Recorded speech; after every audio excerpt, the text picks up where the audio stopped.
Welcome to Rose Infused. Today we're gonna make Seamoss. We're actually gonna make 3 different types. Keep watching to see what types we're making. I buy my Seamoss dry from Fruits and Roots. I've been buying some packages now and I really enjoy the product. I really like how it feels, how it smells.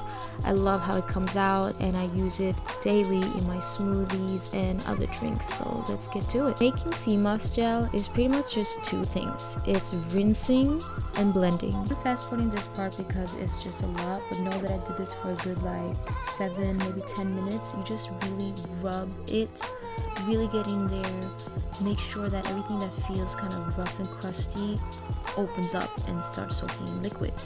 You want to make sure you really get in there and take your time with this, because if you don't, it might end up tasting a little bit sea-like, so let's try to avoid that. But look, we're finally getting to an end here. It is time to drain our batch. So here we're just draining our Seamoss. We're going to remove all the water that we just used. We're actually going to throw it away. So here we can already see that the Seamoss have absorbed so much more water. It's way softer to the touch. It's not so rough anymore. And it has increased in size, like a lot. So here we're moving on to our next step. Guess what we're doing? Yep, we're rinsing some more. I'm telling you, Seamoss is so much rinsing. We need to get really through it. The difference is that you're not going to need to do it as much this time. It's just to kind of get a second rinse in, and now we're ready to store it. All you have to do here is place your Seamoss in a solid container, preferably airtight, and you need to make sure that all the Seamoss is covered by water. Throughout the night, it's going to soak up even more water and become far more gel-like. And there we go, our first step is over. Place your Seamoss somewhere out of the sun, don't place it in the fridge, and let it stay for 24 to 48 hours. And now we're moving on to the second step, which is blending the Seamoss. Simply place a good batch of your Seamoss in your blender, add some of the Seamoss water and a lot of spring water and start blending. So to create my Seamoss gel, I actually blend with 2 blenders. I start off with a normal juice blender and then take it to my NutriBlast to get it in perfect gel form. Of course, you can do whatever works for you, but as you can see, it's kind of like chunky right now. I don't like that too much, which is why I continue with the NutriBlast. After giving it a couple spins here, it becomes this complete gel-like liquid which firms up in the fridge overnight, and that is definitely what works best for me. And that is literally how you make regular Seamoss, just water and Seamoss. But I like to add stuff to my Seamoss. Chlorophyll is what we're making now.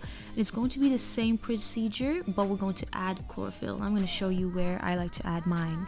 So the steps are going to be the same as earlier, and the reason I like to add chlorophyll to my Seamoss is because it's an absolutely amazing supplement for the skin. It's essential for our skin actually, and it occurs naturally in all green leaves. Here I'm done with my rough blend, and there goes the chlorophyll. I love how it looks and I love the color it's going to create.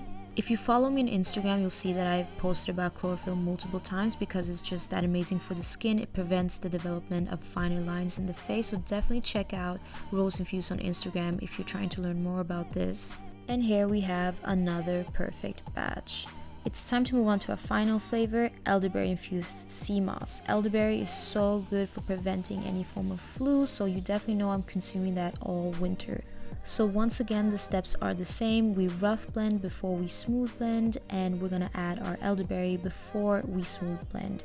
I definitely wanted to add more elderberry than this, but I just ran out. But if you have more, definitely go ham.